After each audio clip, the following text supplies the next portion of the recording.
Assalamualaikum warahmatullahi wabarakatuh. Masih bersama di channel Alfa Prosemat. Cukup melihat dan mendengar jadi pengalaman. Alhamdulillah kali ini Mas Ayer masih bisa berkesempatan untuk sharing kepada subscriber FM di mana saja berada. Kali ini Mas Ayer akan berbagi tips sharing tentang bagaimana cara mengatasi produk yang mendekati expired. Jadi yang perlu kita ketahui khususnya para pencinta frozen food, para entrepreneur, para pembisnis frozen food yang baru menggeluti di dunia frozen food maupun yang sudah. Di sini kita sharing, mudah-mudahan apa yang Mas Ayer nanti sampaikan benar-benar bisa bermanfaat untuk kita semuanya. Dan sekali lagi untuk teman-teman para subscriber FM yang baru bergabung, jangan lupa yang belum subscribe mohon dibantu subscribe-nya, like, komen, dan bisa request tentang minta konten apa. Mudah-mudahan Mas Ayer bisa diberi kesempatan bisa menjawab tentang komentar dari teman-teman subscriber RFM di mana saja berada. Karena dengan dukungan teman-teman semuanya, ini juga bisa memberikan kesemangatan dalam kami memberikan konten-konten berikutnya yang lebih maksimal lagi, yang lebih bermanfaat dan lebih berinovasi. Oke, untuk kali ini Mas Ayer akan memberikan tips tentang cara bagaimana mengatasi atau mengantisipasi, ya, lebih jelasnya adalah mengantisipasi produk yang mendekati expired atau returan produk yang kita beli dengan distributor maupun ke supplier. Tahap awal yang perlu saya bagikan kepada teman-teman semuanya, yang pertama adalah cara kita mengenal produk tersebut. Artinya membangun hubungan kerjasama dengan supplier maupun distributor. Contoh, Pak, saya membeli produk atau produk yang dari Bapak ini, sistem pembayaran dan sistem expirednya gimana? Apakah produk tersebut bisa diretur apa tidak? Nggak menutup kemungkinan ada dua jawaban. Ada yang boleh, ya Mas, boleh Mas diretur. Ada yang, oh nggak boleh Mas, kita sistemnya tidak ada retur Mas. Nah, bagaimana cara mengatasinya kita produk yang tidak boleh diretur? Nah, ini khususnya. Berarti kita harus bisa mengenali di setiap produk juga berbeda-beda expirednya. Frozen dengan beberapa frozen aja berbeda-beda. Ada yang 3 bulan sekitar, ada yang 6 bulan, ada yang kurang lebih 1 tahunan, ada yang lebih. Nah, ada juga non frozen juga yang perlu kita dalami, ada yang beberapa bulan juga. Ini menunjukkan kita bisa memahami berapa bulan produk itu masa expirednya. Karena itu menjadi konsentrasi kita penuh dalam pengelolaan penjualan tersebut. Jadi pertama harus memahami di setiap produk. Karena sekali lagi setiap produk itu tidak sama. Walaupun, nah ini kan, satu brand, satu pabrik itu mengeluarkan 10 item katakanlah, 10 produk katakanlah. Belum tentu di setiap produknya itu sama bulan masa expirednya, belum tentu sama. Makanya kita ada tim tersendiri untuk mengenali beberapa produk masa expirednya tersebut. Nah, harus tahu bagaimana perjanjian awal, bagaimana komunikasi kita dengan supplier.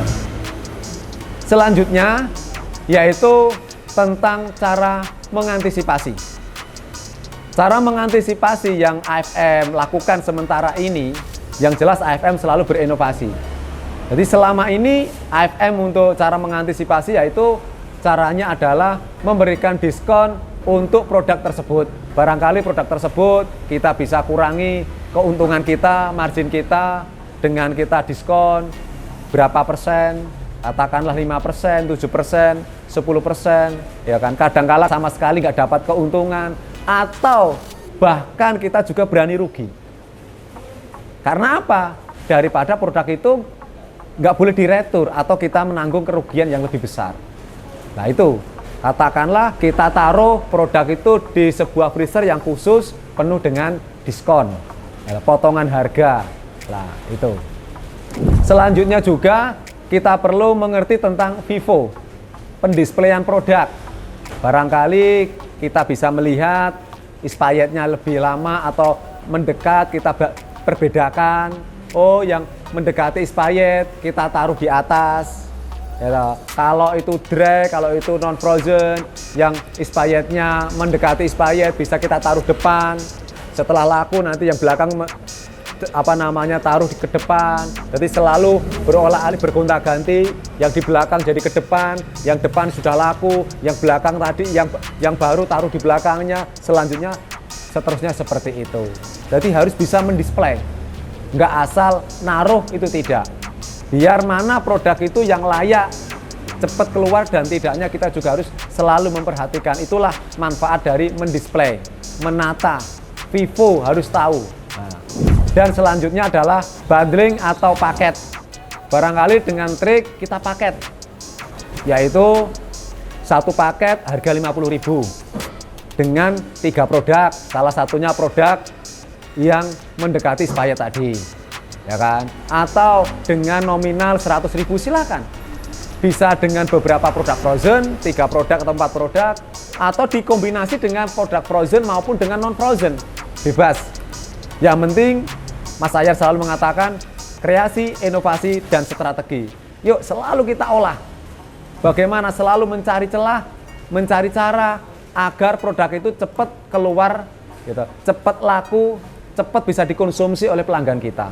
Dan selanjutnya yaitu yang bisa diretur. Kalau memang bisa diretur, ya itu alhamdulillah. Biasanya dari beberapa supplier juga kadang-kadang ada yang memberi syarat. Mas, boleh diretur mas, asalkan tidak pas melebihi dari expired. Ada yang gitu. Jadi berarti kita sebelum expired itu berlaku atau habis, kita retur. Tapi kalau sudah melebihi dari expired tidak boleh diretur. Ada juga malah setelah expired sudah habis, masa berlaku sudah habis, baru kita retur juga ada. Tergantung tadi saya bilang awal, perjanjian kerjasama kita dengan supplier atau distributor tersebut. Yang ketiga yaitu expired. Expired itu sebuah perkiraan produk layak untuk dijual belikan. Salah satunya kita ambil contoh, kita ambil produk brand MAC namanya ini. Nah, di sini produk MAC saya lihat itu dari kode produksi atau tanggal produksi yaitu tanggal 2 bulan 4 2023. Terus masa expirednya yaitu tanggal 2 bulan 4 2024. Berarti masa berlakunya adalah 1 tahun. Nah, ini perlu diketahui, berarti produk ini ya boleh atau layak dijual itu dengan kurun waktu selama 1 tahun harus bisa dijual. Nah, ini adalah masa expired. Ini belum cara penjagaan loh ya. Pertama yang saya ingin jelaskan tentang masalah expired yaitu cara penjagaan. Walaupun expirednya ini 1 tahun, tapi kalau produk ini ditaruh di luar freezer, ya, ditaruh atau penyimpanannya di luar freezer tanpa pendingin, cold storage atau freezer, itu kurang lebih 2 hari 3 hari sudah mulai rusak. Walaupun ini tulisannya 1 tahun. Jadi rusak. Apalagi produk yang olahan yang lain, olahan ikan atau kadang-kadang lebih cepat lengket. Jadi nggak ada kadang sehari semalam aja sudah mendekati proses kerusakan sebuah produk. Lengket, terus asem, lah itu sudah mendekati walaupun expirednya masih panjang. Jadi expired ini tertera dalam suhu tertentu, artinya dalam penyimpanan. Gitu loh. Umpama ini sudah melebihi 1 tahun, tapi produk ini masih bagus, masih keras, masih beku. Secara penjualan sudah tidak boleh dijual, tidak layak untuk dijual. Tapi belum tentu tidak layak dikonsumsi, masih mungkin bisa, asal produknya itu masih fresh atau bentuk atau warnanya nggak berubah atau vakumannya juga masih rapi seperti ini. Walaupun 1 tahun, lebih 1 tahun, kata 1 tahun lebih 1 bulan atau 2 bulan itu masih layak dikonsumsi untuk kita sendiri maksudnya, ya kan? Jadi kalau untuk penjualan itu adalah expired tadi, gitu loh. Tapi walaupun itu expired masih panjang, saya ulangi lagi, tapi penyimpanannya tidak sesuai, walaupun 2 hari 3 hari ya tidak layak dijual dan tidak layak dikonsumsi. Jadi masa expired untuk frozen adalah disesuaikan dengan tempat atau ruangan yang disesuaikan dengan suhu tertentu untuk penyimpanan produk tersebut. Dan kalau memang produk tersebut tadi tidak bisa kita retur, gitu, berarti harus kita musnahkan, gitu kan? Karena sudah tidak layak dikonsumsi kita. Kalau kadang-kadang Mas Ahyar jujur aja ya kadang-kadang konsumsi sendiri, kadang-kadang ya dikonsumsi sama teman-teman tim AFM, tapi sudah tidak layak dijual. Tapi bukan berarti tidak layak dikonsumsi, berarti kadang-kadang kita makan sendiri, gitu. Tapi kalau sudah tidak layak dijual dan sudah tidak layak dikonsumsi, berarti harus kita musnahkan. Cara pembuangannya juga jangan sembarangan. Wah, kita buang, katakanlah bungkusnya seperti ini, sudah masih ada bungkusnya, kita buang di tempat sampah. Itu kalau terjadi sampai dimakan orang yang tidak waras, mohon maaf, itu juga akan kena risiko. Hati-hati.